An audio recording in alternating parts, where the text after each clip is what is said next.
So, those who are here, if we remember last time, it was a fairly straightforward but deadly first session as the adventurers came to in what seemed to be a mortuary basement in body bags and found themselves kind of confused with some hazy memories of their past, but a big chunk of recent memory completely gone. As in, like, how the hell did they end up here? Why are they all in this like on these tables wrapped up? And how the hell do we get out of here? You were confronted by, or at least greeted by, a floating skull named Mort, who let you know that you are in Sigil, in the Hive Ward, in the mortuary, which is run by some lovely I forget what their clan name is, blanking on. Heralds of Dust, who are basically those who burn the bodies of Sigil. Getting your bearings, you ended up beating the shit out of a Herald of Dust mortician along with their flesh golem, finding some interesting stuff like a key, finding a new friend, another Herald of Dust, a fresh face, who is named, I forget what his name is, it's like Flub or Jub or something like that. Blurp?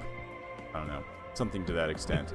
And you continued exploration. Almost got cooked in a crematorium where Maurice, the zombie assistant, almost burned you all to death. Wow. And then you ended up going into the records room where you found a floating skull, another floating skull. This one, however, was asking you to help out and write an epitaph, and you all failed horribly. But before you failed, one of your compatriots, now suspiciously disappeared, found a scroll on the wall which contained all of your death certificates, basically saying that you were deceased. But one of the interesting things is that the cause of death was suspiciously left blank on your scroll. No idea. So, after failing to create poetry, to create an epitaph, Thales Yagnas, the floating skull, got very angry and basically killed most of you. Almost all of you. And that is where we are. We pick up with one of your compatriots now gone. We still have Stock, Eli, 8, I believe, which one is still alive here? Huff, and 887 is on the ground in a deactivated state, their oil leaking out onto the pavers of this records room. As the last scream of like this vile scream echoes out from the skull that is in Eli's hands, almost bringing him to his knees, it just angrily glares at you, Eli, as it is in this chamber. You threw it into the crematorium chamber. Do you have any plans on what you want to do with it now? Yeah, I was gonna try to close the door and pull the lever, but it would have to be someone else doing that since I've used my action that turn to try to throw it. So that was my plan. I'm probably close to down. Well, I am close to down, but sitting there with it. Did I manage to throw it? Yeah, so it is in there. It's in there. Door's open. Yeah. I don't know. What do you want to do? I mean, at this point, at this point, you actually watch as the skull kind of huffs and puffs, letting out that last bone-chilling, gut-wrenching, life-draining scream.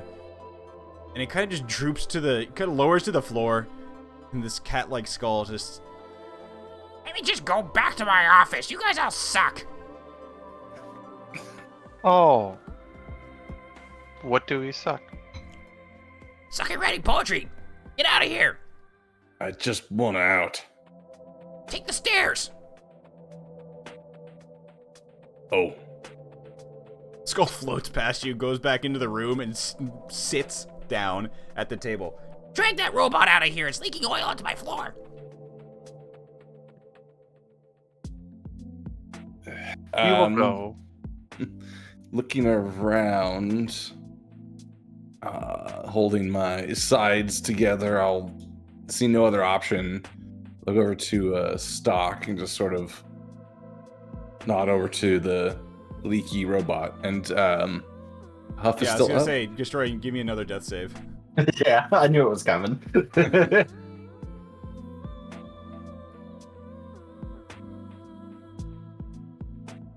Oh man. Feel like another 6 seconds is passing. Yeah, no, go and give me another one. That's what I was saying. Okay. After that first one, I need to give me another Okay. Oh, Hell yeah. So There's as your thematic okay, yeah, so one, yeah. what as so Eli and Stock, as you reach out towards the deactivated and kind of slowly twitching and leaking corpse, or I guess you could call it just body of 887, you watch. Well, are you just dragging him out of the room? I would just be reaching for him and just trying to figure out where the stairs are, leaving a trail of oil behind. Yep. Yeah, pulling him out of the room. You get back into the hallway. The skull at the desk yells out, Maurice! Get a mop! There's oil and blood all over my floor. the zombie comes inside with a mop and bucket. You drag 887 out into the hallway, leaving streaks of oil, of this dark kind of red-black oil on the ground, and prop them up against the wall here. Prop them up against the wall, and the Warforged just slumps over. Yeah, I'm somewhat familiar with tinkering. This thing's tap aside, out of commission. Could you give me just a quick investigation check? Sure. Let's change it. Okay, yeah. 14. So, I would say it would have been medicine beforehand, but I'm not sure really how much medical knowledge it takes to really figure out anything about, like, what... I feel like investigation on Warforged would be more important, just kind of looking... Also, and as an artificer, right? So that makes sense to... Yeah, exactly. Background is with that sort of So, stuff. you immediately take a close look. The light behind the visor is gone. You no longer hear any faint whirring of gears or whatever, servos, things like that. And the slow hum that always kind of accompanies for what you think of as like automatons or warforged, the slight hum that always is kind of omnipresent with them, is gone. Well, then there were 3. And a lizard.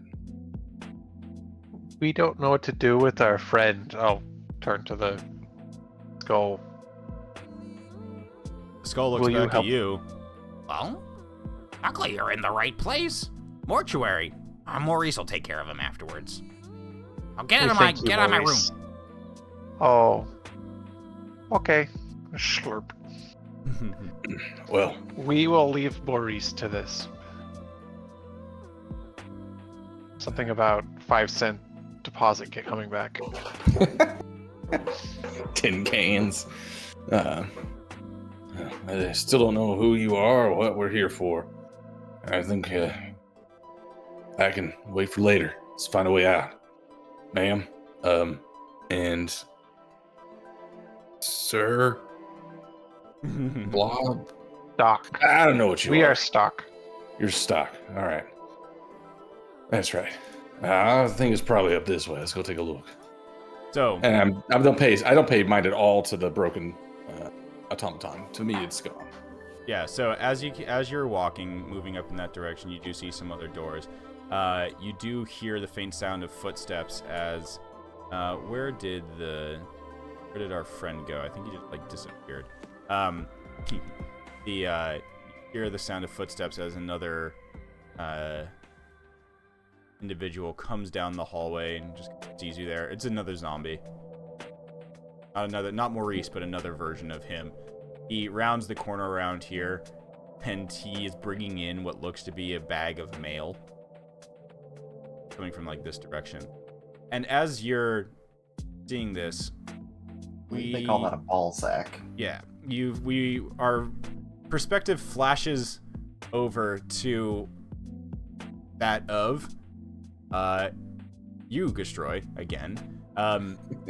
Your vision, your servos activate. You feel the neurons in your Warforged body, the gears, the connections, the magic that drives it, firing up. You wince in pain as some sort of echo of some spell, something like that, just kind of rifles through your body. You blink once or twice in the darkness where you are, and your brain alights with the memories very quickly of walking through like a crematorium thing, an angry skull yelling at you, your body slumping to the ground, and then your vision slowly going dark to where it is now as you're being dragged out of a room. But that doesn't make sense. That doesn't make sense at all. That doesn't feel right. You move your hands around, you feel wooden panels against your Warforged gauntlets, and you have this. You smell the faint smell of, you swear, like food. Interesting. So wood panels, and I don't have a bag over my head. No, you don't. And as you start to kind of Interesting. shuffle around and move around, you hear what almost sounds like a clink of glass, porcelain. I would like to punch my way through this wood paneling. With a forceful, give me just a attack roll. Probably I would assume strength. Yeah. So yeah, that's just gonna be flat strength, huh? I forgot this is not the strongest of my characters. There's a Let's loud go. thud Oh, I should from change that. there's a loud thud that echoes as your gauntleted, your Warforged fist thuds against this wood panel in front of you. But interestingly, it doesn't take much. You don't break it, more so that you open it. Your eyes blink as candlelight floods through this door. You seem to have punched open what looks to be a large cabinet of some sort, like almost like wardrobe cabinet. And as the light floods in, you look around and there are crystal glasses, plates, and like wine goblets all around you. A few of them lay broken on the ground at your feet, and you look out and you see in front of you a well-set table with 10 seats in front of it, all of it filled with delectable looking food. Huh.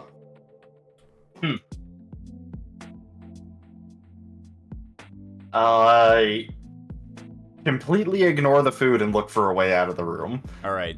Which character are you right now? I am Null. Okay, let's bring him in. Right, so you find yourself here. Oh wait, why did that break? Oh, because I haven't updated this yet. Hold up. Holding up. You will. Yeah, give me a quick moment. I think it's because you hadn't finished the sheet yet. For those last Gotcha. You still don't have Warforged. Don't have dark vision though, right? Correct in that. I believe.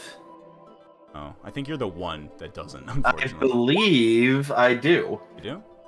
Umbral sight. Not This because I'm one does. Warforged. Ah, This one does, yeah. Yeah. All right, cool. Wow. If you already have, okay, so you just get the 60 feet. Yeah, I just get 60. All right, so you now see things. I do not. Oh, I know why. Hold up. You will now see things. I promise. There you go. It's eternity. All right. All right. Okay. So you emerge into into a room. An ornate chandelier hangs over this lavish dining hall. Empty high-back chairs with decorative cushions sit before covered platters. You watch as a ghostly butler rises from the floor before you, a decanter of ruby red wine in its hand. The spirit speaks in a hollow voice to you and says, "Dinner is served." Eli, Stock and Huff, you hear a muffled voice from behind the doors to your west.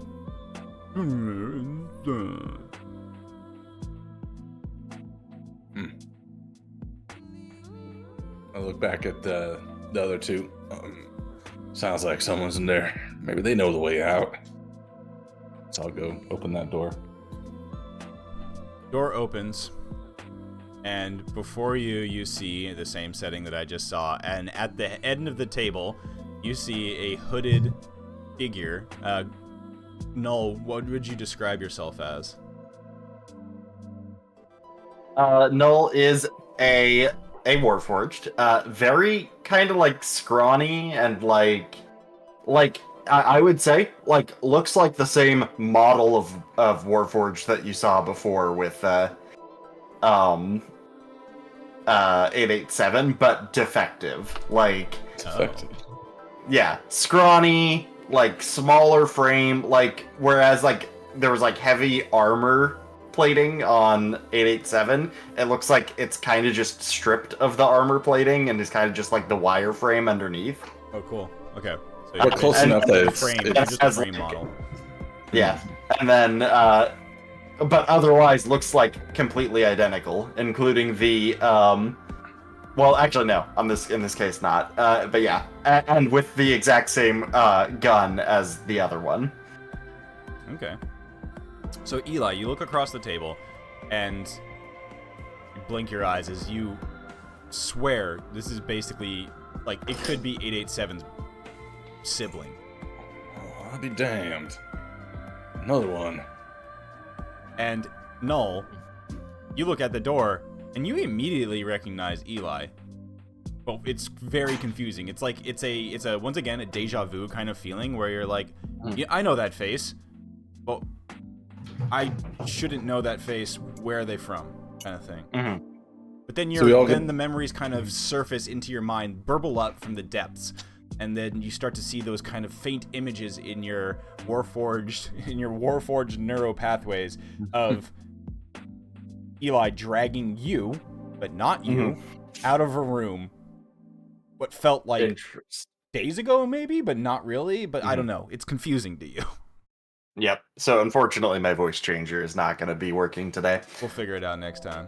Yeah, I mean it was apparently a 14-day free trial thing, and then it says it's free, and you have to pay for it to license it, but apparently they only let you use one voice per launch of the program, and I'm not going to continuously launch the program to go back and forth. Oh. Yeah. Oh god, I haven't heard this music in a while. Oh yeah. Actually, no, this is not good music. Out of here. Okay, cool. So, I guess Null. What's your reaction to seeing what's your reaction to that sensation?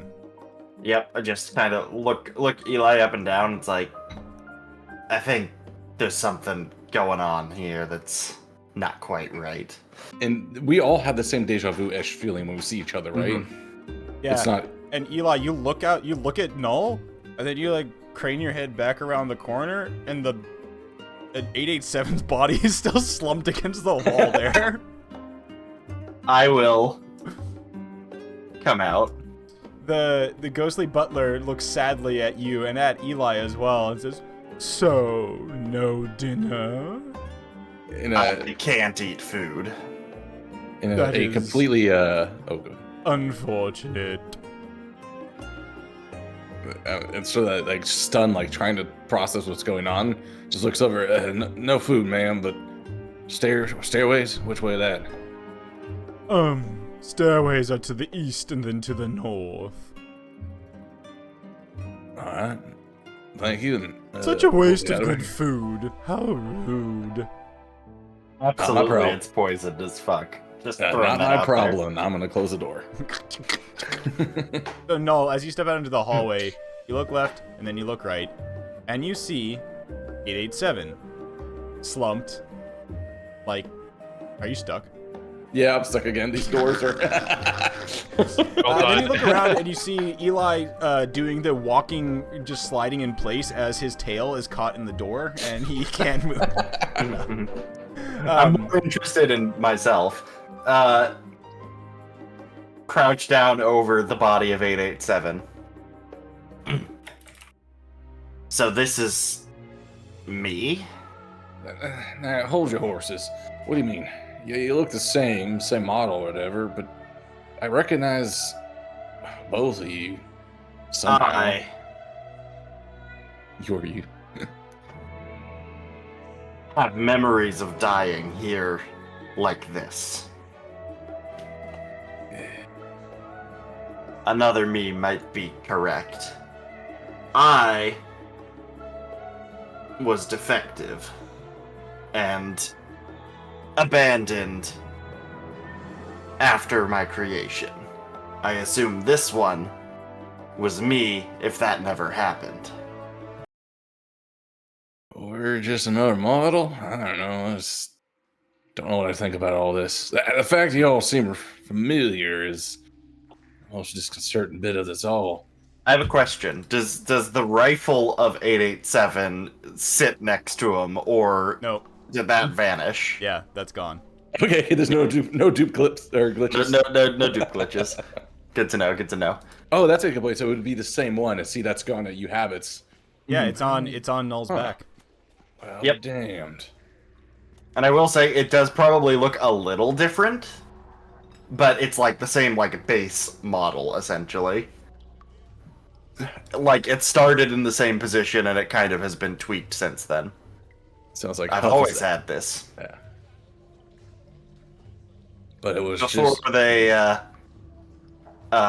kicked me out of the facility, I stole one. Yeah, and Huff is wondering out loud, just looking back and forth between 887 and Null. Just how did... Wait, yeah, that was at his side. The gun was at 887's side but 10 seconds ago, and now it's on your back. It feels like there's something where, like, once again, it's that weird Matrix deja vu thing where you blinked one moment and the gun was gone. Right? Like, you swore you saw it, you knew it was there, and then you look back and it's gone, and it's lost. And it makes no sense. well, it was a weird day when I woke up in the morgue, but this is a whole nother level. What about you, Soup Man? You got extra U's? We are all us. Oh, that's right. You got that weird thing. Oh, and you, lady, and with the lizard. You experienced anything like this? The lizard is kind of cautiously has its tongue out, trying to taste stock. Just you. As far as I know, I'm just me as well. Well, I don't know. This is not the place to be pondering such things. Let's get stairs this way. Follow me or not. I'm getting Eli, out. give me a Constitution Yeah. saving throw real quick. Oh shit. We wish you well. This will go well, I'm sure. Oh, okay. Oh, jeez. So Yeah, as we'll you just- start to move, you do the Kylo Ren thing. Dude, you're at 3 HP. You're about to Yep. keel over. You steal yourself, and you don't fall to your knees as you start to move due to the, like, literally life loss, necrotic energy that coursed through your tabaxi body. Yeah. You take that moment. You've been through a lot. You know this in your past. What is your... How do you steal yourself as you are basically about to fall over? It's definitely yeah, it's not quite the Kylo Ren, but with the rifle in the back, it's just stop. It's like grabbing towards the chest, and as he's and kind of looks down, and it was sort of like a praying stance, like hat down, or what do you like head Yeah, down. the brim, like grabbing the brim of the Brim hat. down. Yeah, and then the other hand's grabbing a locket around his neck. Oh, nice. And he just goes, ugh, yeah, that doesn't feel very good. All right, I'm on old Eli. We get out of here. Right. You walk down the hallway. You feel some cold radiating from the room above you. It feels like it's some sort of like refrigerator, or at least like frozen. There's frost on the doorknobs of those doors. The hallway, the zombie still just stands there at the end of the hallway with letters in its hands. And as you have gone back to kind of check on the noise in the other room, you do notice that the zombie has eaten one of the letters and just has it like in its mouth.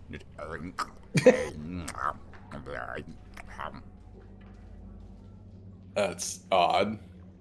It holds out the fistful of crumpled letters to you. I'll look around the rest of us, and I guess I'll go ahead and accept them. As you step towards him, he just drops them on the ground, and then also opens his mouth. His jaw unhinges, and the half-chewed letter lands with a plop on the stones. Oh, they really don't teach you manners here, do they? Get going. I mean, yeah. I guess I'll. Before picking anything up, I'm still wary. I'm gonna poke at it and like look around, read what's on them from while they're still on the ground. There's just a couple. Yeah, a couple of them are your typical "you are authorized for a loan" type of thing from the Bank of Sigil. There's another one that is about one of the Herald of Dusts. Their chariot's warranty is somebody's trying to reach them about their chariot's warranty, and another one about another one that is from some sort of very swarmy looking individual who's in a very ornate looking suit. Like it's one of those like very well very over the top letters or like junk mail where it just shows this individual.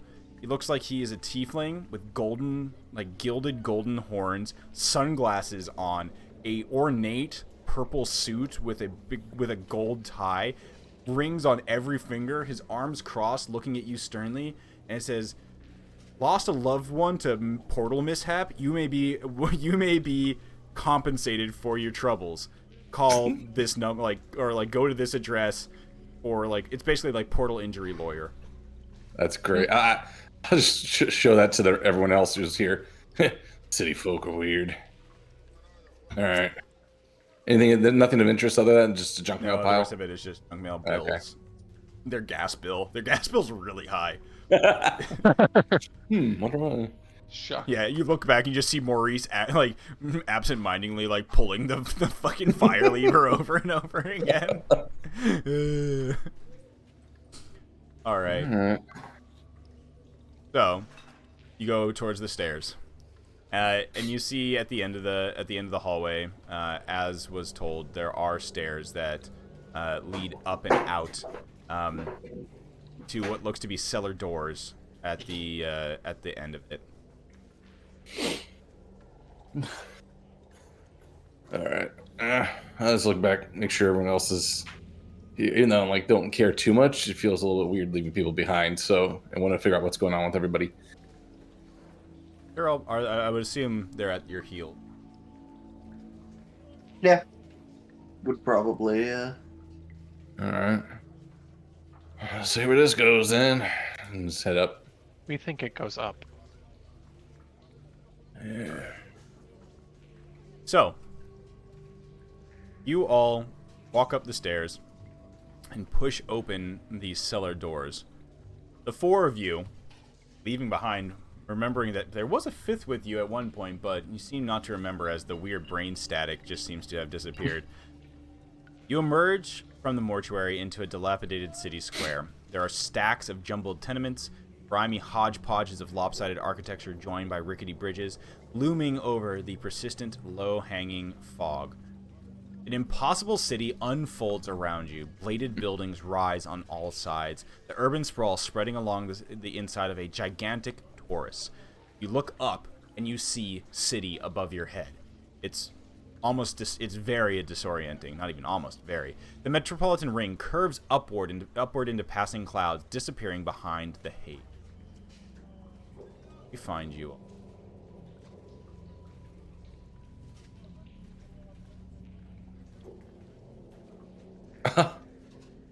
That's a lovely hot dog stand with a very interesting individual there. As you emerge, you find yourself in the hive ward.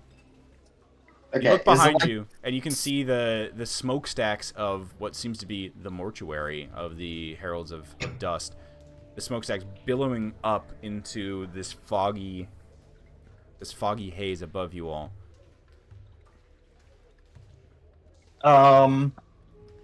Is it like super bright and sunny, or is it like we're like in back alleys and like Oh no, mostly it's very in back shade? alleys. Very, very Okay, back perfect. alleys. It feels like, you know, London fog type of thing. Like this environment right now, it's definitely not bright. The haze is obscuring whatever daylight is around, but it is daytime. You can tell it is, but it's just very obscured. It looks like on the map it's raining. Mm-hmm. So that kind of dreary drizzle. And seeing the surrounds, does this trigger any sort of memory? Because this would look unbelievable if I had never heard of this before. No memory triggered right now. Oh, I meant to ask. I never got around to it. On the favored terrain for Ranger, in one of the Unearthed Arcanas, they had Urban as an option. Well, you could also do. You could also use the optional feature if you want to. Which I don't know if you care to use that one. You could do Urban, Yeah. which is fine. But the other one, Deft Explorer, replaces the. Oh, sorry, not Deft Explorer. Where is it? Yeah, the Ranger Revised doesn't have the favorite terrain anymore if you go with that one. No, favored enemy. No, yeah, favored foe. Deft Explorer replaces natural. Gotcha. Okay. That was yeah. It's Natural Explorer, and you pick one. So that You can have either was one if you want. If you'd like to be urban Yeah. focused, that's absolutely. yeah. I'm just reading through it right now. Okay. Well, stock. As you take stock of the environment around you, suddenly there is the sound of feet as you get bumped into. Uh-oh. My The membrane tiefling with is devilish permeable. hooves bumps into you, flustered, clearly in the wrong for running into you, spins around and berates you, Stock. Take a short stinking pike at you leather-headed bird. Oh, wait, you don't got a leather. Oh, unless you're jelly. I'll put your name in the dead book. I swear, one more of you clueless wind up in the cage every single day. Quit flapping your bone boxes. Go back to your own burgs. Get out of here. We have a point of order. We don't have a head either. This is for your convenience. What? Why are you so emotional? Hey, yo, I'm walking here. You're in my way. Right. I'm just trying to go and get some lunch right now. Ooh. Where would we get lunch? I don't know. I'm not a guide. Screw you. You was in my way. You almost tripped me up. You owe me compensation. Oh, all we have is us. What the heck? You know what? I'm all and then you hear as this basically this tiefling starts to get wound up, a centaur suddenly springs out from behind one of the buildings and comes hopping over to you. This is like sensory overload, the city. Yeah. Good lord. It's so weird. So, you watch as this spunky centaur hops over and intervenes, comes in between you, Stock, and this angry citizen, and says, No, you don't need to bother these fine people. Look, they're new here. You can tell, look, that you can see in its eyes. Does it have eyes? I'm not even sure. Just go on, get out of here, get out of here. You're just so grumpy. You're so grumpy. Scram. The citizen, the tiefling, looks at you all, sneers, and says, You're lucky you caught me on one of my good days. Jeez. And he just walks off in the fog. The individual who's in front of you smiles at you all, puts her hands on her hips, and she says, Pretty daunting, isn't it? And this feeling that everything and everywhere is now at your fingertips? Don't worry. I won't lead you astray. Oh, sorry, but I feel like you kind of need a guide. The name's Parisha. I'm a tout, or at least I just started as a tout. I can get you where you need to go. No problem. Do I get the feeling that she's being honest? Give me an insight check. While you're doing that, after she says that, Eli's just like, no, hold your horse. And actually, they are. So I'm going to give you. I'll show you the. I'll show you the art of what she looks like. He's a centaur, but Chuckles, you're gonna love this. Oh He's my like a god, ghost centaur.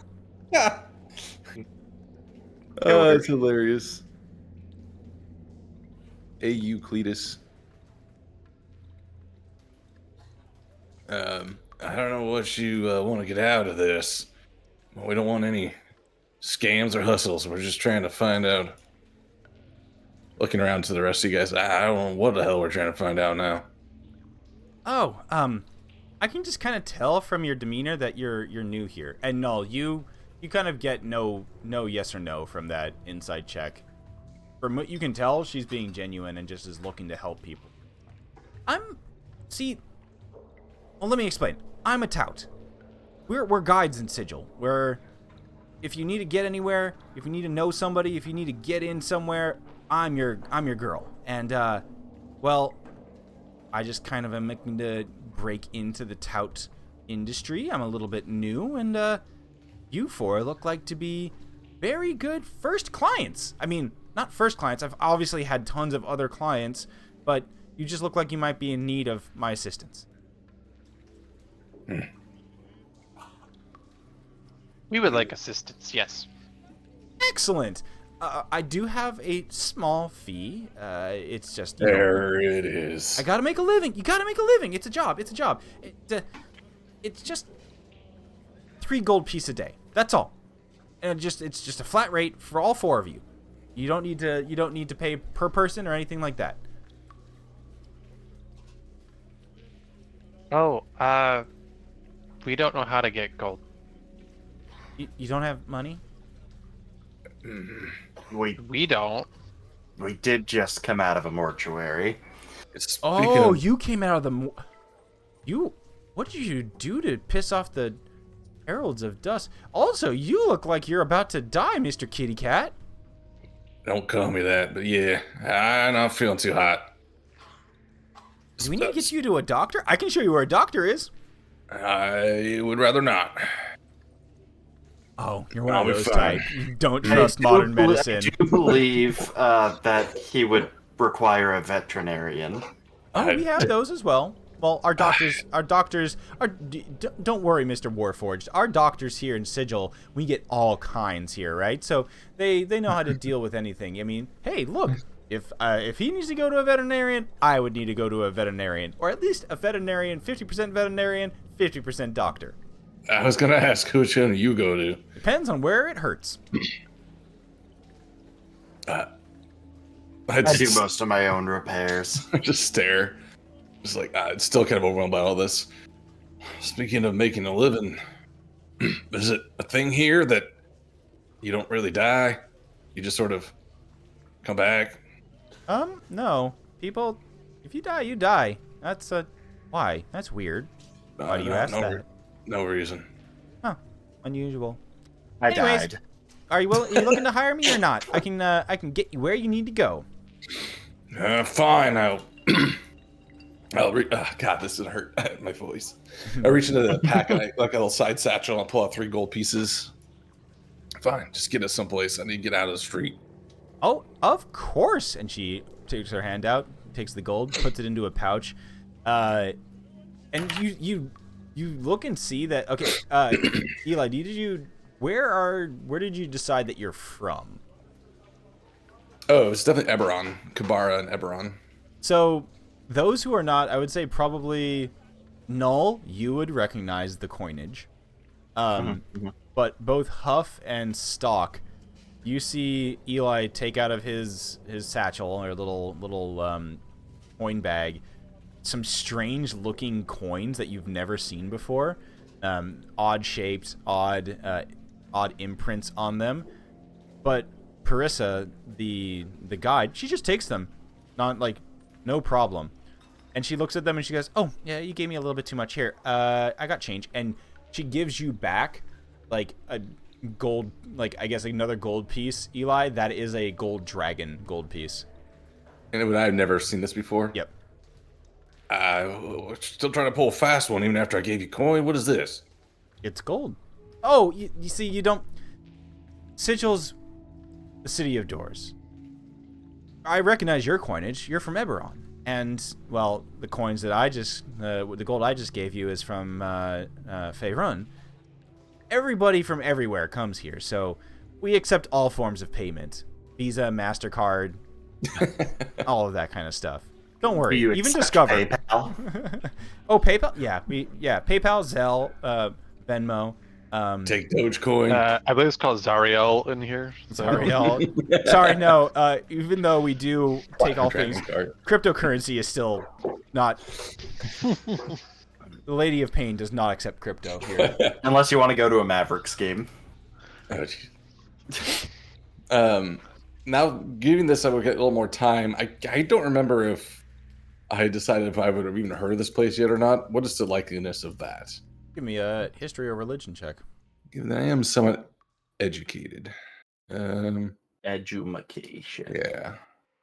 Oh, yeah, 21. Nice.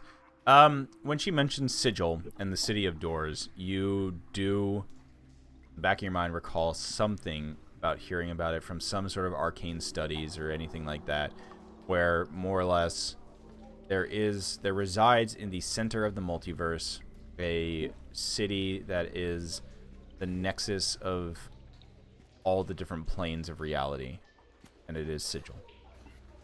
Well, I'll be damned. That blows my mind again.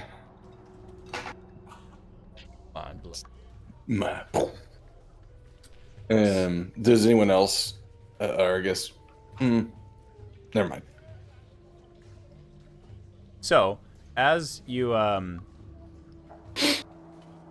after you pay Parisha, she reaches into her backpack and pulls out a rolled up piece of parchment and opens it up, laying it down on the pavement below or at your feet, and she says, "So, here's Sigil. Where do you want to go? There's so much to do here. So much to see. Let's you just tell me and we can check it out." And I'm going to take you to Sigil. It looks like a barcode as it's loading. Whoa. Oh, wow. Wild. It's a lot going on. Huge. Yeah. So you currently are... The fuck are you? This giant beaver skull. You're at the mortuary. Where's that? Oh my gosh, that's so fucking tiny. The ping. Well, because I've got the whole map on the screen. Yeah. So you are currently in the mortuary, or by the mortuary, and there is quite a lot. She points out a few things, and as you're staring at this map, says, so there's a lot that you can see here in Sigil. There's well, you know, the different factions have their headquarters. You just found the Heralds of Dust, and well, you got also, if you're hungry, we could go, oh, that's really close. We could go check out the Grease Pit. Or if you're more into posh cuisine, there's the Gastronome. Best taste in the multiverse. If you're into it and you have some more gold on you, well, there is a famous tattoo artist, Fell, who, runs a tattoo parlor nearby. And, he's I think I'll have very to pass skilled on with... the tattoos. What was that? You can't get tattoos? I said I think I'll have to pass. I'm made of metal. So Well, I'm gonna he works on all shapes and sizes. Wouldn't that just be paint? Oh. There's also, you could, if you need a place to spend the night, I could take you to the ubiquitous Wayfarer. That's accessible via dozens of planar portals. It's a big tavern in the lower ward. Rooms can be a little bit expensive though, so maybe not if you want to. If you're at all religious, we could go to the ladies' ward where, you know, there's temples or cultists, whatever you want to do. Oh, also, she points up to the top of the railing of one of the buildings nearby. If you need to get a message to somebody, I can help you out with that, and you see one of those rats running across the railing of this balcony. Its brain exposed as it hops through a window, and you hear a series of from inside, and then it runs out of the window, runs along the railing again, and through a tube, and disappears. Cranium rat squeakers, the messengers of Sigil. This place just gets weirder and weirder. And if you need to go shopping, we could go. I could get you to the Great Bazaar, where everything and anything and everything is sold. Like literally everything and anything. You need some new equipment. You need some food, drink, maybe some magic items. Well, yeah, you can find it there. And well, and as I said, if you need to visit some faction headquarters, well, I could take you there as well. Some are friendlier than others, as you probably experienced with the Heralds of Dust. Looking around at the rest of the party while this waterfall of information is coming in, I was going to pull a... while she's giving us the information, I'm going to pull out a tin and a slide of like wrappers from my front pocket and start rolling a cigarette. While listening to this, light it up at the end, and be like, I don't know what you guys want. I could use a stiff drink right about now, though. I think that I want answers as to why I have the memories of another me. Answers? Ooh. And I want to know strange, why we're here. yeah, strange memories, strange answers. If you need information, then, well, I know exactly where you should be going. You should go and check out the Hall of Records in the Clerks Ward, or the Institute of Intellectual Excellence in the Market Ward. Either way, I think those both would be good places to visit if you're looking for information or answers. They either have whiskey. On the way there, we could stop at the Grease Pit. There's some great stuff there. I don't drink, I don't eat, but I'm sure we can take a stop there. We would like to For the try rest of drinking. you. Well, You never excellent. Oh no. Have you never tried drinking before? We have not. Oh, I don't think they have a stomach. I don't know what you are. We can get a stomach. Let's hold off on that one for now. What's Huff doing through all this? Because it's just like, Gosh, I rolled into like the most like in line with Eli character. Like we're both just gruff fucking like jaded asshole kind of, not necessarily asshole, but you know what I this mean. is my first time to be playing a truly edgy character. It'll be fun. So Mhm. as you See the other two's are personality though. discussing where you want to go and where you want to see those two suggestions sound pretty good if you're looking for answers. Records, the Hall of Records or the Clerks Ward. So as the fog floats above you all here, Parissa gives you a salute and says, "All right, so off to get some food and drink first, and then we'll head towards.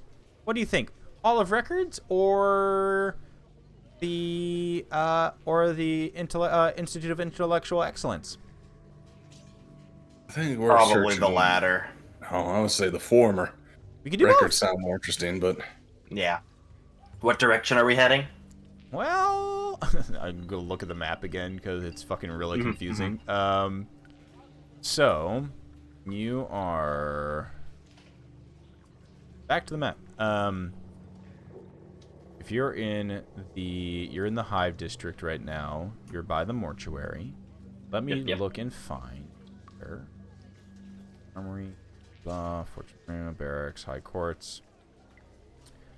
Oh, yes. The Hall of Records would be the closest. Okay. Let's go there first then. What the fuck am I? Okay, so this... There we go. Hall of Records is down here. So this loops, it basically connects by color. So if you see, like, we're at the mortuary is at, like, the edge of the Hive Ward. Hive Ward is this kind of green, gross stuff. So it's basically if you continue to the right where it shows, like, these weird spire things, it goes down to the other that. one. Yes, and so you can see there is a bunch of other things down here. Like and, that. And the Hall of Records. Yes, the Hall of Records is beyond the Hive Ward. I will let her point me in the direction, and then I will take the lead and do that. Nice. Okay, cool. Yeah, you I'll just keep be like- your eyes on a swivel basically, and you start looking in different directions, trying to find. I just have this feeling like she's gonna be like, oh yeah, we're taking the main roads, and I'm like, if we go this way, it'll be quicker. But this is the scenic route. Why would you want to go? Okay, fine. I'm your guide, but whatever. You already paid me. As you're starting to head in that direction, you hear heavy footsteps approaching you as you see two large trolls walking down the sidewalk. They're each having a loud conversation with each other as they seem to be very interested in what's on each other's back. One of them walks past and you can see they're just looking at each other like, what does mine say? Dude. No, what does mine say? Sweet. No, what does mine say? Dude. And then one of them and you It's a look trundle at, party. and they're like spinning around in circles looking at each other, and you can see on their upper backs, between their shoulder blades, one of them has an ornate, beautiful ink dude tattooed between their shoulder blades, and the other one has sweet tattooed between their shoulder blades. That's great. Oh, bro, fell tattoos? Best. I can't believe he gave us a discount for just being trolls. Pretty sick. Yeah, but I'm really curious, what does mine say? Dude! No, dude, what does mine say? It's so sweet! And you see they are just getting into a bigger argument as they just continue to walk down the street. That's straight up from Futurama, where it's like, she's stuck in an infinite loop, and he's an idiot. Exactly. What was that Ashton Kutcher movie? It was Dude, where's my car, baby? Yeah, it was yeah. Oh, I never saw that. You didn't miss out on anything. No. Aside from the oh wait, was that movie the one where they had the it was like the yeah, dude, what does mine say? Sweet. There was I think that's the movie where they had the drive-through like joke that kind of got old pretty quick, but it was and then Oh, yes. Oh, and man. then no, and then. all right. So, While we're walking, though, I do want to take a moment to really observe the others in the party. yeah. To kind of, because I realized with the first episode didn't really get a description of what everyone looks like, and this would also be in character trying to read who these people are. I mean, we know. No. We know you described Noel fairly well, and now we got that. But for Stock and Huff, at least, try to take them in, see if if it triggers a memory. But really, I want to kind of get a character description. I would love. How is Stock's like stroll down the cobblestones? Like how does this goopy plasmoid creature navigate the streets? Oh, I would say that Stock, at least initially, tries to have legs, but we stumble from time to time, and when we do, we kind of just ripple out, and the legs just kind of meld together. It turns into just like a puddle, kind of like mercury almost moving across the surface. Oh. Is it so? Are you opaque or see-through at all? Gelatinous. It's translucent, mostly. Okay. Yeah, so you can see through there's it, like yeah. splotches of dark spots on the inside, but it's not like you can see through them consistently. You can see there's like stuff floating around inside. How large are you as Stock? You're pretty small, right? We are small. Okay. Like Canonically small. Gnome size or? Yeah, I don't know. Let's say somewhere between twink, elf, and gnome, depending on how hollow we make our center. Got it. And other than that, was there any like defining features or equipment or things that stand out if I was like looking at you? Stock has a series of objects floating around inside. Um, just weird, like random curiosities that anyone else would think are normal, but there's stuff just like, there's like a small tool from the morgue. There's like in a little bubble inside, there's floating like a living mouse. Uh, that Stock just seems to keep safe in there. It's just running on its own. It's just in a hamster ball type of thing, just Yeah, consistently just running through there. yeah. So that's the only like living thing that's inside Stock, but that's one of the things that kind of floats around from time to time. That's wild. Uh, but Stock also can, yeah, like during combat earlier, you did see Stock, create their version of hands to deliver, attacks. So clearly, Stock feels like they are learning about the world and how to navigate it in the best way that they know how. Curious. So is Stock. And always in the royal we. Or is it the third party? We. Yeah, whatever. So I observed We don't Stock know what for a while. royalty is. Yeah, observe Stock for a while. Keep an eye on it, and then also want to know what's up with Huff and the lizard. Derby, do you want to vocalize your stuff?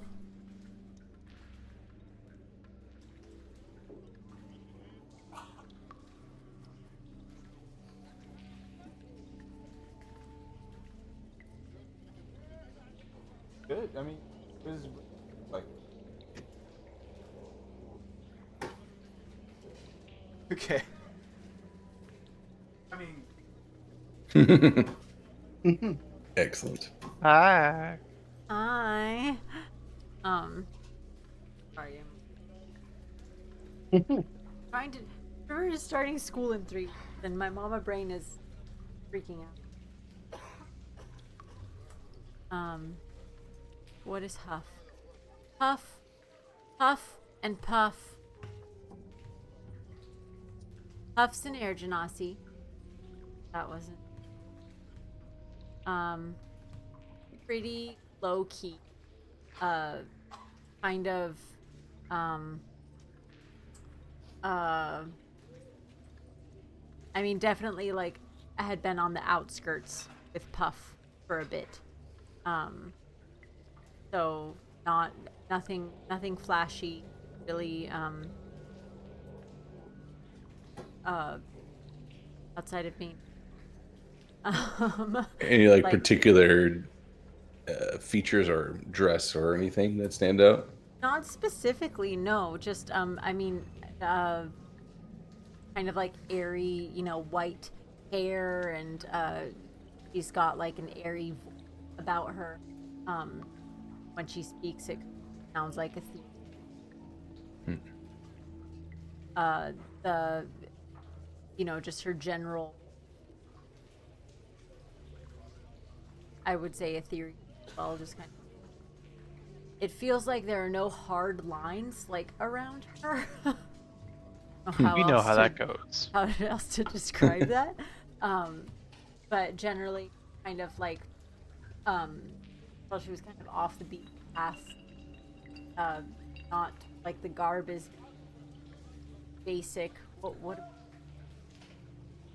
Like just leather armor. Super. Have my. I've got like a quiver and bow and Puff. I don't honestly artwork. But he's basically.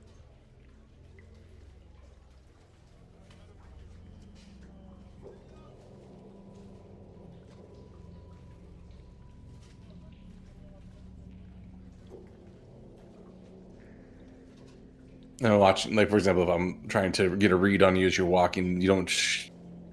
Hard to read in terms of like what your experience or background is. Like, obviously for Noel, it's like pretty odd. It's some sort of robot that was discarded or whatever, Yeah, and has I been mean, figuring things out, or did you just kind of like hard to read, and like your I background? mean, I would probably just, I mean, if we're like, if we're talking,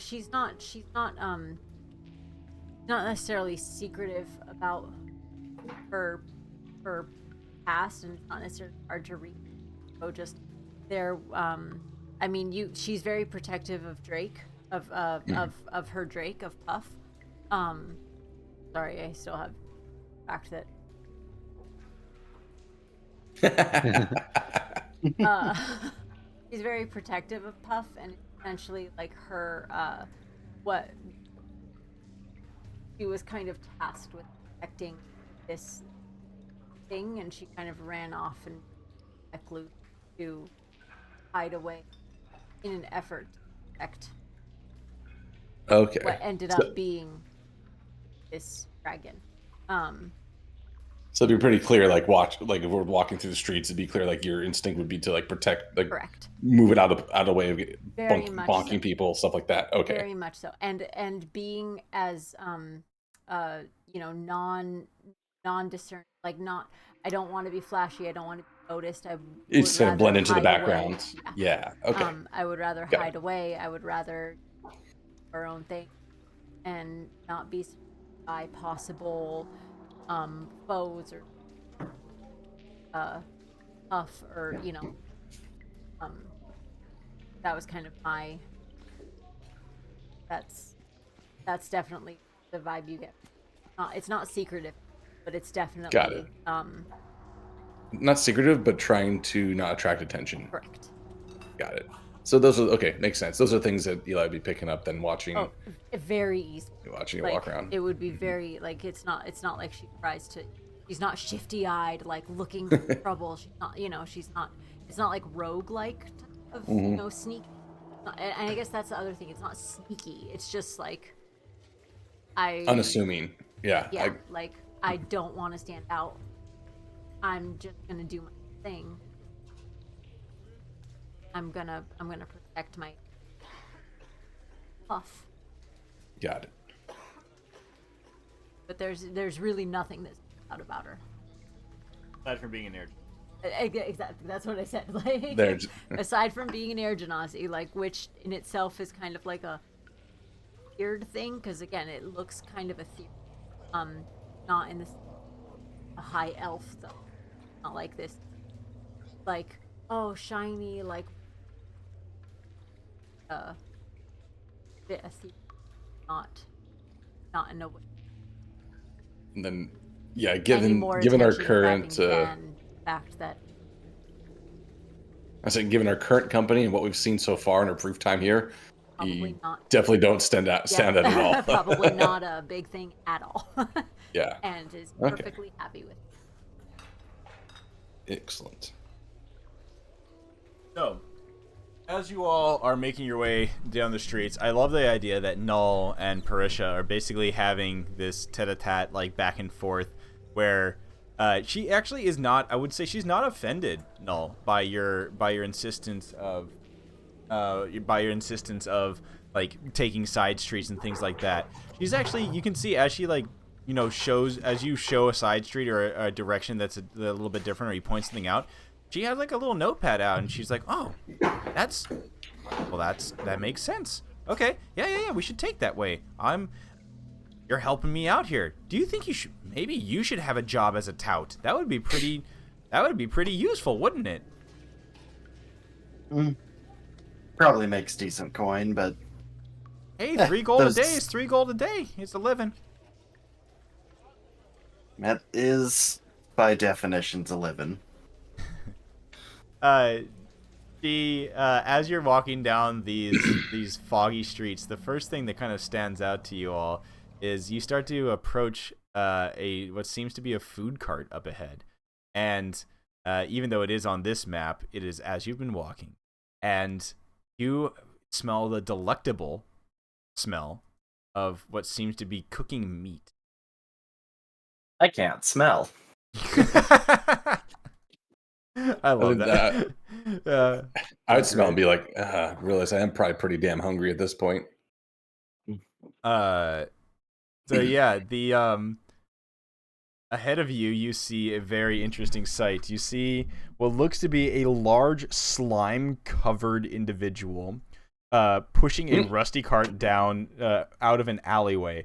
Charred sausage-linked manacles dangle from the cart's torn awning, and you see what looks to be the equivalent of Los Angeles danger dogs on a street meat cart as this really vile-looking creature slurps forward. Hot dogs, street meat.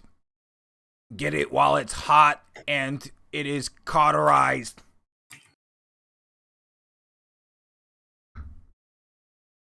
Who wants some? We want a hot dog. All right, 2 copper.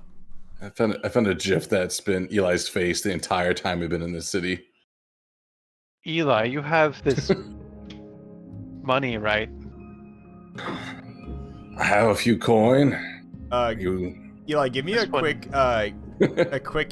what would it be? Survival check. All right. Ooh, 6. Good, it's good meat. It's cool. All right. I'll keep The track of individual this. that You pay me see back in front later. of you as well. I'll show you what this guy looks like. The hell? How did that go there? Oh, weird. Okay, never mind. I'll just do this. I'm gonna put it into the Discord. Let's go. Oh my god. That's the dude pushing the cart. Very trustworthy. Yeah. So he's the cart. He's this guy. Got it. And Alright. he's They would got just that be street normal. meat. He's got that street meat cart over there. You know, I'm hungry too. I'll grab one. Huff, you want one of these things? Yeah, she says she's good. As he pushes the carts. It's a pretty interesting. Yeah, literally, sausage link cart. Like the manacles look like sausage links, and they jingle as he pushes the cart. Oh, wait, so they're manacled to the cart? No. Just imagine. Okay, imagine like. I'm trying to describe what this. I'm trying to think of what this would look like. They're basically handcuffs, but the cuffs are sausage links. And they're wearing them? Oh. No. They're dangling from the cart like decorations. Oh. Okay, I got it. He smiles, a big toothy gross grin as he dribbles onto the street, and he reaches out he has a glove on at least. It seems like he's kind of semi-sanitary. So, you want meat or long meat or short meat? And he just gestures indiscriminately at all of the different sausages on the cart that are of different levels of char and different sizes and smells. Oh man. It's just Ugh. taking me down a road. What the sausage stuffing? Hold on. It's a weird image. It's so weird it had to get stopped. So what, you want it? It's oh Look. yeah, it's one of them looks like that. Give me that. You know what? I'll cut you a deal. You could get 5 meat choices for 5 copper. Ugh. Stock this on you. I'll try something, but you pick it. You know We what? were, Parisha like- hops forward on her goat hooves and she says, "Lunch is on me." And she hands over 5 copper of various different like coinage, and hands it out. The large slime individual, his hand opens up and it just slurps down into his hand. He closes his fist around it and then lifts one of his slimy flaps at his side and pulls out a pouch covered in slime and puts the coin in there. All right, coming right up. 5 dogs. He just indiscriminately grabs 5 meat links off of the cart. As he grabs one of them pops. Oh, That one was overcooked. Pardon. And he just throws it into his mouth. They're still good. And then he grabs another one that doesn't pop. Wraps them into some very, like, what looks to be like toasted buns. Grabs a jug of some strange orange liquid and sprays it all over the dogs. And then scoops some strange... It opens a jar with a pop, and you can just, like, cartoon fumes come out of the top of the jar. And there is a glow from within it as he scoops out what looks to be radioactive relish. And he just puts that on top of it. Looks to the side of him, looks down to the side of the cart, grabs what looks to be random newspaper, wraps the dogs in the newspaper, and hands them out to you all. Enjoy. Yeah, take a long drag to finish this current cigarette, stamp it out, take the one he handed to me and look at it. I am pretty hungry. Give me a quick, give me a quick perception check. Oh no, is this like the SpongeBob burger close up? We'll see.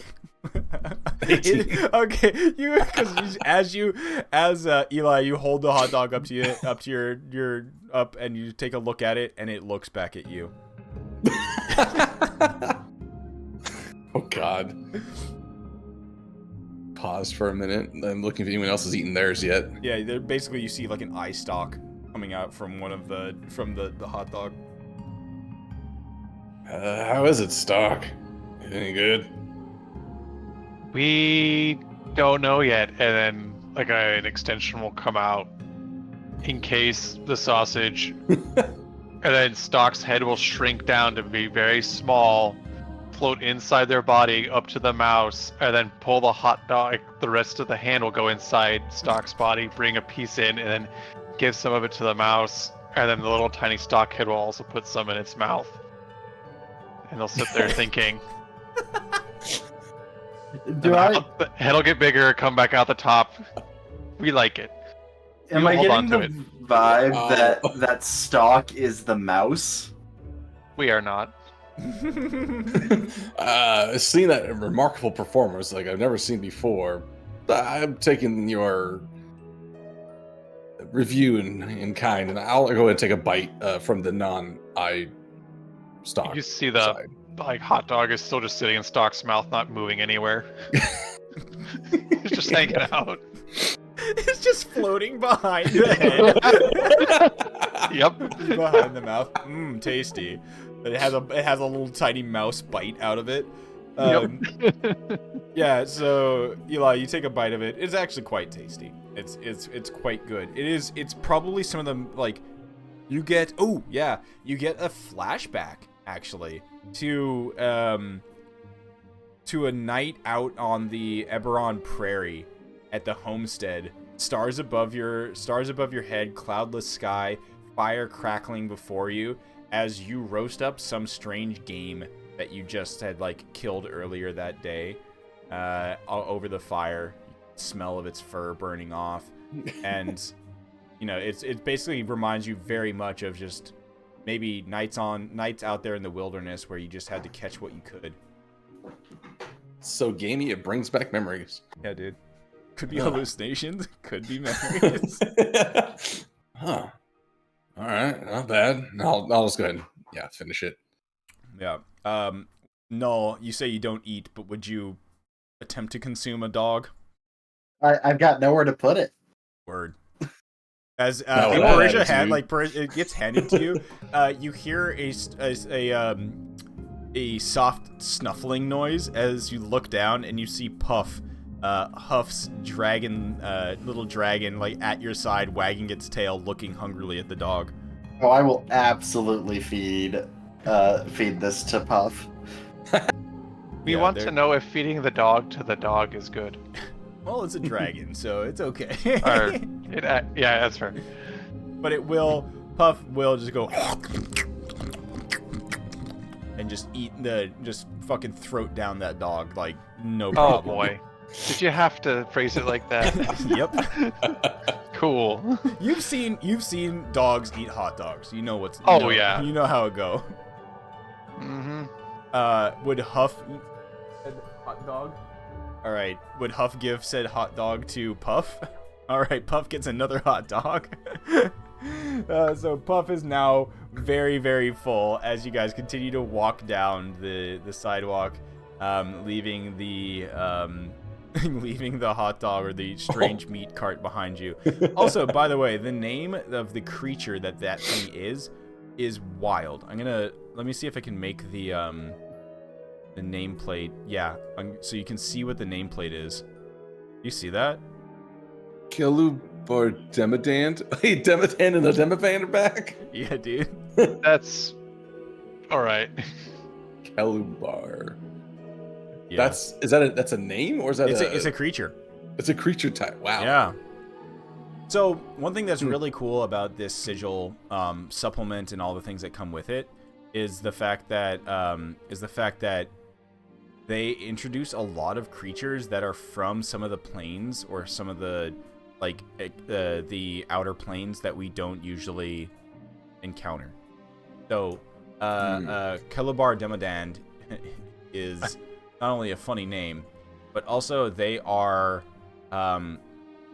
fiends, also called Galreths, from the Parchian depths of Kersi, or Carceri, which is one of the outer planes that we just basically never really see.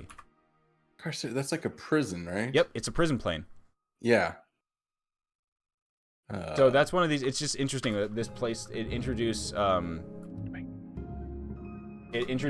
bunch of like creatures and things from these outer planes. Yeah, it's an outer plane in the Great Wheel cosmology. So Carceri is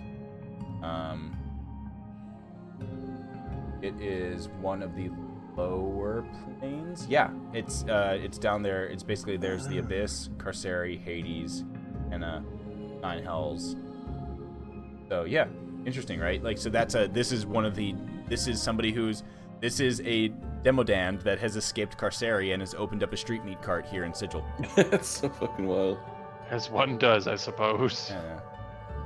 That's funny, 'cause I always think about the Nine Hells and the Abyss as like the two primary outer or lower planes, but there's so many. There's tons, right? Like, yeah. And we rarely ever go to any of them. Pandemonium is one that you hear about. Yeah. And some of the other ones, but like, and then the upper planes you only ever really, like Mechanus and Limbo. And Celestia is like the gods, right? Mount Celestia is, yeah. And then I think it's specifically isn't Celestia just Celestials? Yes, I don't that's think like all the gods, like Celestials, the ones that Celestial, are in opposition to the Nine Hells. The gods are like outside of the plane system. Right. They're beyond that. But then there's other ones that are always interesting. Lands, Idsgard. I want to know what the Beastlands are all about. That sounds cool. Yeah. So, I'm guessing there's beasts there. there might be. Could be. So the party Maybe continues some land. wandering down the streets of the Hive Ward of Sigil, as Parissa, finishing your street meet, Parissa and Null, each of you are kind of exchanging, basically like taking side streets, taking side alleyways. You come across something that's like a strange scene. As you across an alleyway, you see some uniformed individuals with what looks to be tanks on their backs and a like flamethrower in their hands, burning away what seems to be a nest of plants at the end of this alleyway. Damn. Yeah. So Hardcore gardening. And Parissa points to it and she says, yeah, razor leaves. Oh, you don't know about that. Sorry, razor I know vines. all about it. That's the only thing that really grows here inside of Sigil.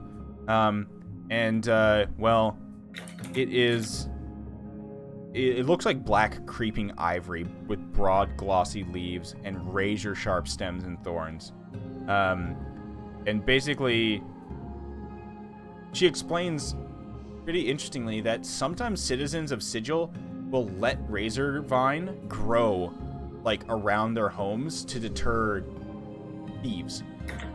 It's basically like barbed wire. Yeah, it forms barbed Yeah. wire. So, but those but this crew that you just saw is basically like a work crew that is removing it from an alleyway that should be able to be used as a thoroughfare, but has been choked with razor vine, so they're burning it away to open it up again. All right. Yeah. City maintenance, hard at work. And is the crew doing this like a mix of different types of Oh yeah, folks, or? it's one of them is a hobgoblin, and the other one seems to be like just like a little gnome with a backpack on that is almost bigger than itself, and just has the goggles. It's just your typical fucking like gnome engineer like trope, where he has a giant giant tank backpack on with a flamethrower larger than his body, and you just get that like visual of the flames reflected in his goggles as he's just burning the leaves of the razor vine in front of him.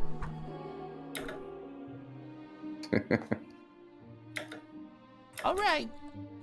Parisha just says, "All right, we're moving along," and very soon you find yourselves in front of a a massive, or what looks to be so it's described as a mass of steel, barbed wire, and black granite standing before you. Ominous. And Parisha says, "Oh, you wanted something to drink, right? Welcome to the Bottle and Jug. Owned by Beatrice Baslan. She, this is a rough and tumble establishment down here in the Hive Ward. Don't pick any fights, and, I would say try the swamp water. I think that's my favorite." Oh, I don't pick fights, they pick me. Wow. I'll be sure to keep my hat down low. Swamp water's that kind of whiskey? Bourbon? Scotch? What is it? Well, it's bottled locally by a green hag with 6 teeth and an infectious laugh. I don't know. It's gin.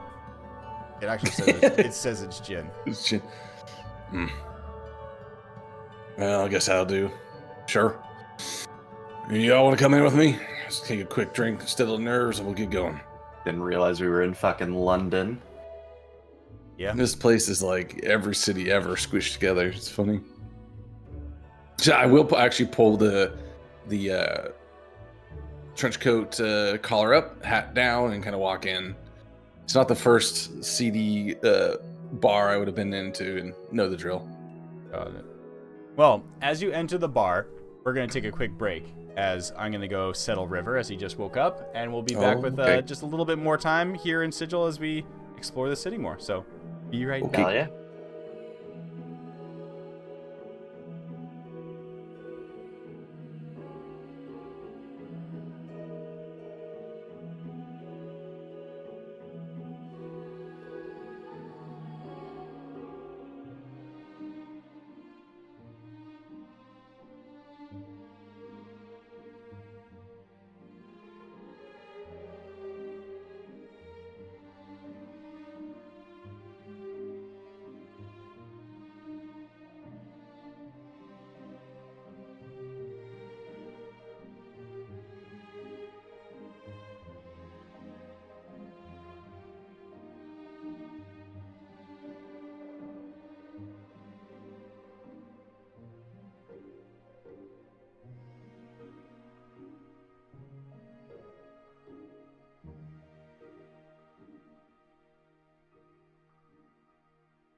Alrighty.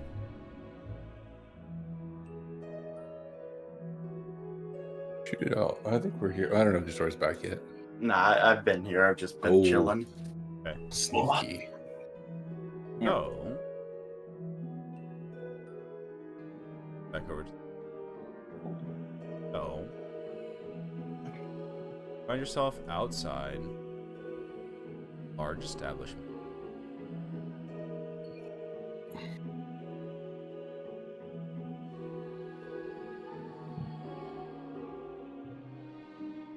Over here at the Bottle and Jug. So, as stated before, the Bottle and Jug, big ol' black granite, barbed wire, steel edifice, and you see that there is as you enter Parsis, she says, so just so you know, don't go in the out of order bathroom in the back. Yeah, it's don't. It's not worth the time. Let's just go to the bar. Let's get some drinks. You know what? And I'll buy. As your guide, this is one of my detours. They know me here, so I'll give you the first one's on the house, okay? Kind of raise my eyebrows. All right. After you, ma'am. So you see a very interesting the creature behind the bar. As you walk up, Parissa, she points to her and she says, the owner's here tonight. That's quite unusual. Quite lucky. That's Beatrice Baslan.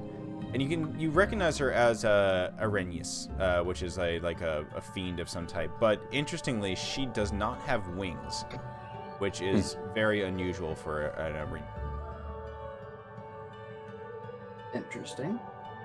And just keep my head and looking around as we walk in this establishment. Is it crowded, empty, large, small? It's very crowded. It is raucous in here. There's a ton of people drinking, and it is all shapes and sizes. You see there are what looks to be like celestials having drinks with fiends. There are there's like a fire elemental having a drink. There is is this the artwork that we saw? Yeah, it's like that scene from the bar. The scene of the artwork where it just seems to be everybody is just like there's no quarrel here. Everybody's just having a good time. It's just a menagerie of different types of creatures and everything like that. There's a table that just has what seems to be like a ashen skinned human with a dark cloak pulled up over with a hood over his head, tattoos all over his face, and the rest of the compatriots at his table are all skeletons. And they're all just necromancer? like, yeah, it looks like that. They're all just like having drinks together, Gilla Bros. And nice. Yeah, it's a very interesting thing. And as you kind of look into the back of the at the back of the bar, you see a massive pit fiend with a name tag pinned to his leathery chest that just says Gabriel. Gabriel the pit fiend. All right. Standing in front of a lavatory door that just says out of order. Oh Jesus! I definitely give like the side eye at is it Parissa? Parisha. Looking at that, Parissa. Look at that. Look at her, and it's kind of like, that like. All right, I guess. Or not like we should go there. It's like, all right, how do you know about that or whatever kind of thing. She looks back and she's just like, just don't.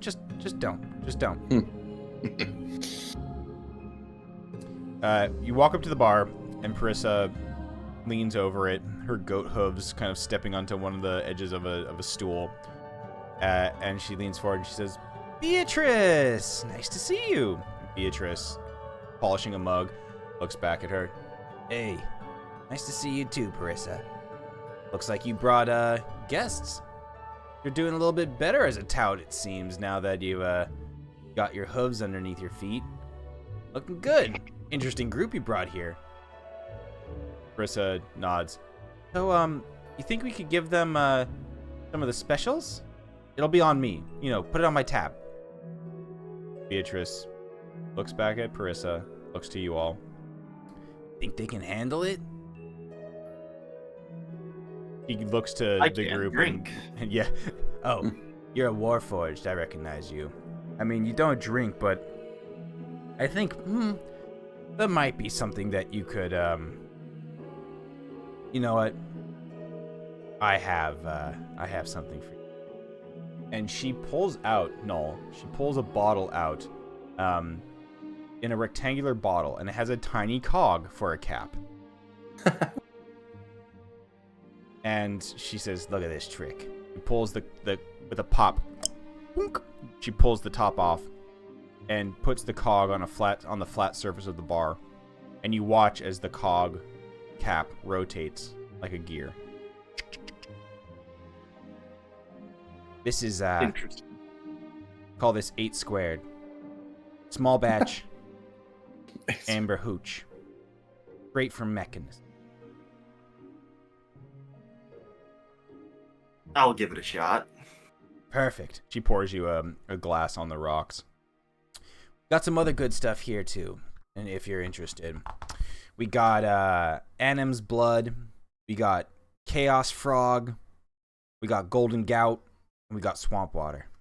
All great. I vouch for all of them.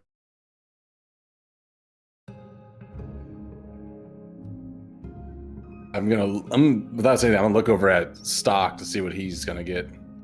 I gotta watch how he drinks. I'm curious. We just put like a cup, please. Just a cup? Cup of what? Just a cup. Well, I feel like you... And Beatrice eyes you up and down. You know what? Yeah. She pulls a bottle from behind the bar, and you notice that she reaches into, like, where she's reaching, you watch as her hand kind of, like, disappears, and she pulls out a bottle, and it's, like, very well chilled. There's something strange about the behind the bar. Here. Cool. Chaos Frog. You watch as the distilled spirit in the bottle constantly is just changing color. Made from a plant, harvested in limbo. Well, look at the bottom of the bottle. She shakes the bottle and swirls the changing liquid, and you see what looks to be a small, like, strange, spiky tadpole in the bottom of it. I mean, Stock doesn't recognize what it is, but what would anybody else recognize what that could be? Or I'll just ask even. What is Oh, you don't know? what is it doing in there? Oh, that's No. a slad tadpole. Oh fuck, that's right. Oh, is that okay? Well, it's dead. Oh, we're not dead. Okay. Pours you a cup of it. All right, and you, my tabaxi friend, I think, Well,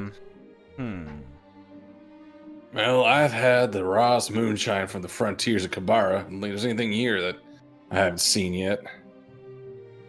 Well, I think I got what you want. She reaches back, her hand disappears, she pulls out another bottle. Golden Gout. Imported from the Nine Hells. Spiced whiskey. Oh, you're talking my language. All right. She pulls out a sounds tiny good. glass, a tiny shot glass, fills it up for you. I'll take it. Does it smell like anything? Brimstone. Nice. bottoms up, my friends. Smells like the wrong end of a rifle barrel. I'll hold it up to you guys. All right, cheers to whatever the hell we're doing. All right. You all take your shots, and it tastes... They're all very good liquors. Eli, as you take your shot of the Golden Gout, afterwards, your stomach gurgles for a brief moment. and you Ooh. belch, and a small flame emanates from your mouth. Nice. Ah. That's a neat trick.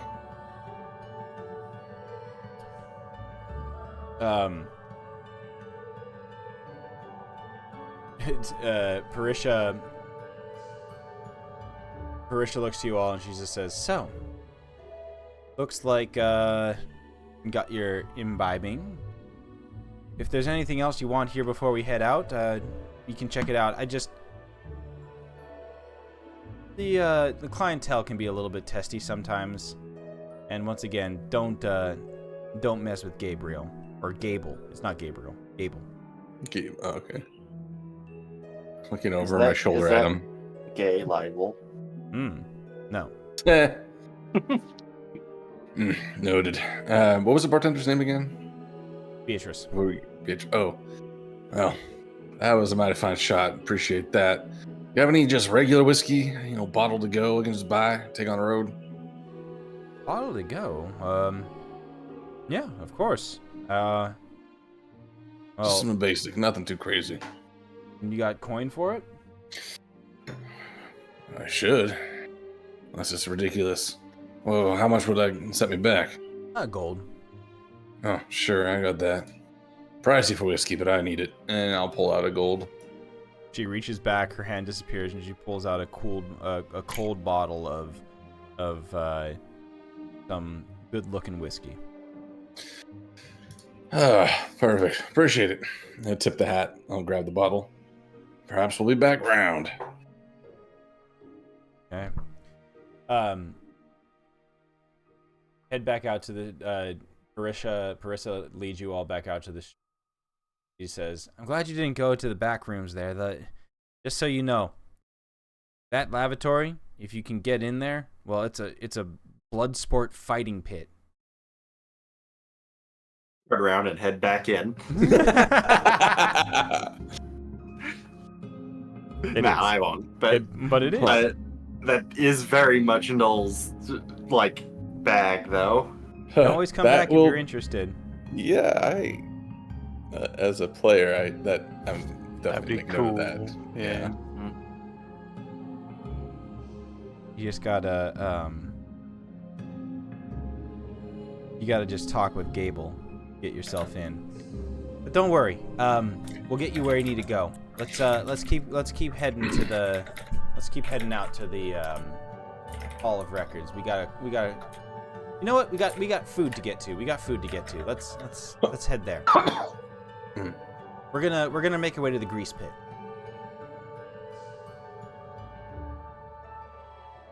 So she pushes forward, and the last thing before we end for the night is as you're walking through the streets, Mr. Eli. Yes. You feel a hand on your shoulder as you're kind of shit. moving through these shady streets. You have Null and Parissa at the front, kind of navigating their way, taking alleyways, things, and a heavy hand falls on your shoulder, and you turn around and you see an orc staring down at you. He stands probably about like a foot taller than you. Do I know you? No, you don't know me, but I sensed your pain and your confusion. Keep my eyes narrowed at him, just staring. My Yes. name is Pug Dug. Pug Dug. Yes, Pug Dug. I'm a member of the Bleak Cabal. Those who think that there is nothing in the world. The void. We are one with the meaningless. The multiverse doesn't make sense. It's not supposed to. We must derive our own meaning from this multiverse. But Well, I sensed your pain. You are injured and need of healing. I'm just in need of a good night's sleep. I will be just fine. Do not try to fool me. I can sense your pain from far away. Here. And he puts his hand on you. Will actually Oh shit. heal you. Just slightly. He gives you a soothing. Whoop, not that. Level 9 cure wounds. Yeah. Or just heal. Whatever. Nope, it just doesn't like it. Okay, fair enough. He has his words. His words seem to make you feel better as he uses soothing words on you. Interesting. So it's 4 HP? No, it'll Oh, be D4. Okay, 1D4 plus 2. 5 HP. 5 HP. Okay. All right, I feel a little bit better after that. Just looking, I was like, there's still meaning for me, at least, as long as the one that's out there still exists. You just got to find it, as you said. But I appreciate the concern.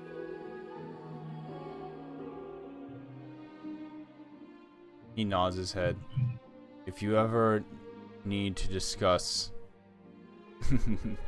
any philosophies or rejecting thereof, or the fact that the multiverse is devoid of meaning, come and seek the Bleak Cabal. I'll tell you what, once I've solved my meaning, then I'll consider it. Till then, I have what I need. Gives you a nod, and he moves on down the street.